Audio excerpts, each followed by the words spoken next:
Como eu já havia comentado contigo no vídeo anterior, hoje o nosso penúltimo comentário sobre os ensinamentos de Lao Tse será diferente, pois acredito que agora as águas começam a ficar bem divididas entre as que fluirão até o oceano e as que ficarão presas em pequenas poças ou lagos.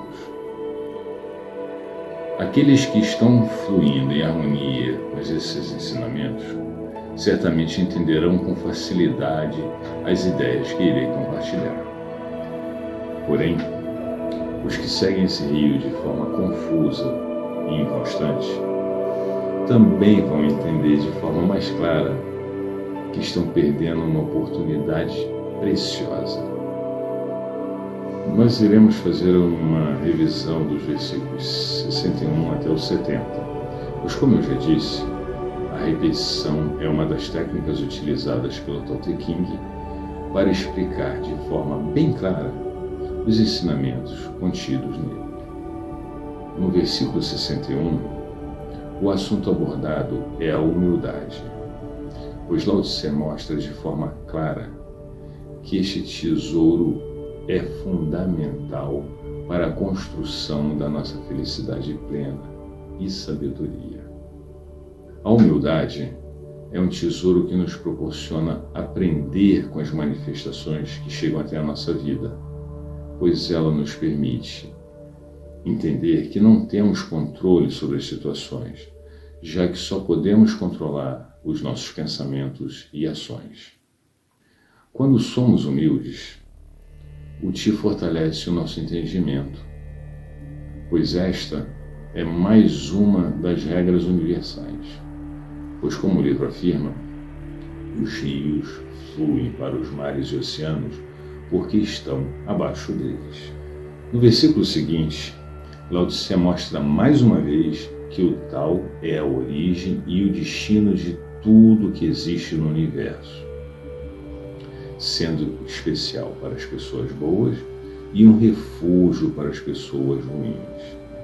Entretanto, ele faz uma colocação muito importante na sequência, perguntando o que o Tao faz com as pessoas ruins. Aqui temos uma postura que provavelmente alguns ainda não tenham entendido de forma clara, pois se as pessoas boas seguem o Tao, logo, quem não segue deve ser punido por isso?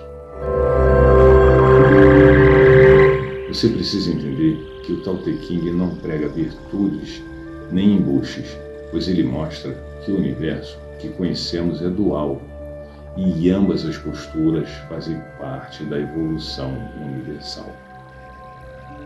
Ele fecha essa questão afirmando que aqueles que compreendem o Ti e estão harmonizados com o Tao não se perturbam com isso. Aos que ainda se perturbam, eu vou jogar um pouco mais pesado, pois eu deixo uma colocação forte para aqueles que se acham o sustentáculo do bem. O Ti é indiferente e por isso o universo não é justo, pois as coisas acontecem como devem acontecer, independente da sua opinião sobre a manifestação. Todos esses conceitos de virtude e bondade e ações politicamente corretas são posturas humanas e não têm nada a ver com o funcionamento do universo, pois esse é neutro e baseado nas normas do Ti, o qual é implacável quando transgredido. Aqui você vai começar a entender como é importante seguir os versículos em ordem, pois o versículo seguinte explica sobre outro prisma a verdade que comentei contigo no versículo anterior. Esta parte do livro nos é relembrado que devemos seguir o Wu-Wei, pois é muito positivo nós nos ocuparmos em não nos ocuparmos. Aqui Lao Tse mostra de forma clara que quando estamos seguindo o Wu-Wei, passamos a nos comportar de forma sábia, pois passamos a apreciar o sabor do insípido, considerar grande o pequeno, encontrar muito entre o pouco, retribuir o ódio com amor, tratar como difíceis as coisas fáceis, enfrentando os desafios enquanto ele é fácil e tratando como grande as coisas que ainda estão pequenas. Esse versículo temos ainda um ensinamento sobre a simplicidade, pois Lao Tse afirma que por não se agarrar ao conforto, ele não possui problemas com as situações que se manifestam. Ele continua os ensinamentos desse versículo no versículo seguinte, mostrando que quando estamos atentos às manifestações, nós nunca falhamos. Aqui, mais uma vez, os ensinamentos nos mostram que devemos estar muito atentos e cautelosos ao começo e ao final de tudo, pois desta forma as nossas ações não são equivocadas. Entretanto, devemos ter calma e paciência durante esse processo, pois devemos entregá-lo ao Wu-Wei. No versículo 65, podemos dizer que temos uma das muitas conclusões possíveis dos versículos anteriores, já que o Tao Te Ching diz que o sábio jamais desperta o ego e assim cultiva a sua simplicidade, pois um ego informado é difícil de governar e um ego ignorante se autogoverna. Essa ignorância, na verdade, é uma fusão entre a humildade e a simplicidade, onde o sábio se ajusta para sentir a sua harmonia com o tal.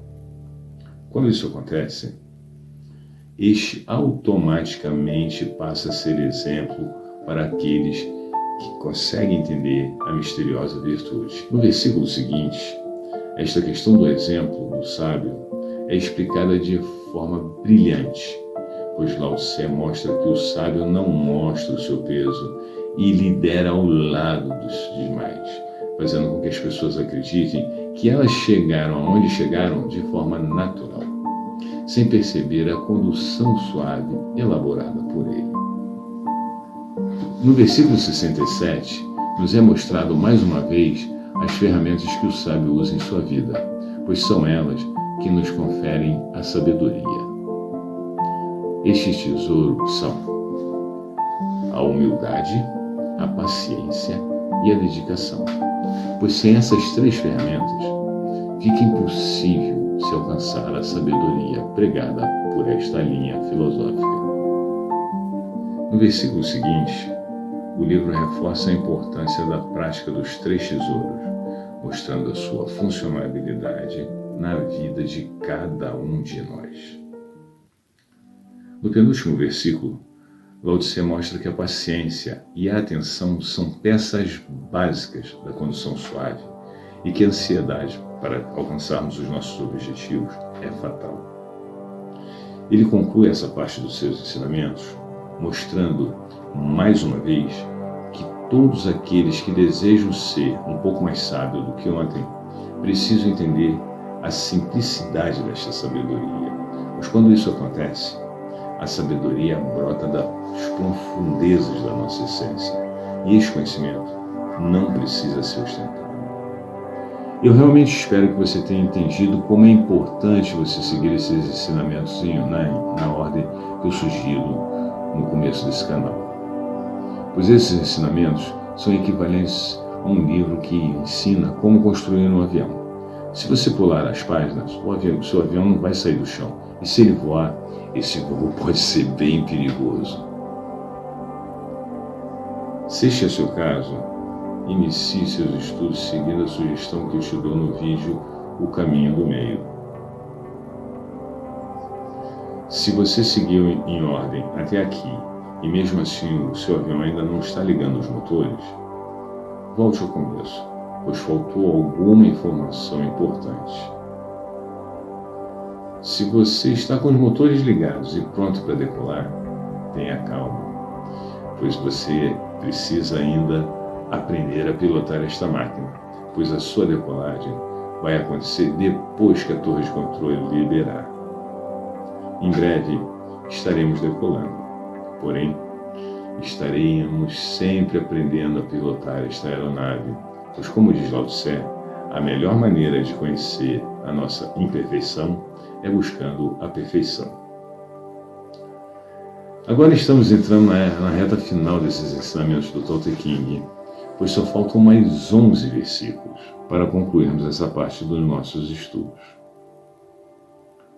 Concluindo essa etapa com sucesso, o nosso avião estará pronto para decolar, já que o Tao é o vento que sopra, porém, quem segura o manche é você. As nossas aulas de pilotagem virá com alguns pensamentos do estoicismo, pois ele complementa de forma magistral a sabedoria de Lao Tse. Porém, esta será uma conversa que teremos no futuro, se assim o te permitir. Um forte abraço e nos encontramos no próximo vídeo.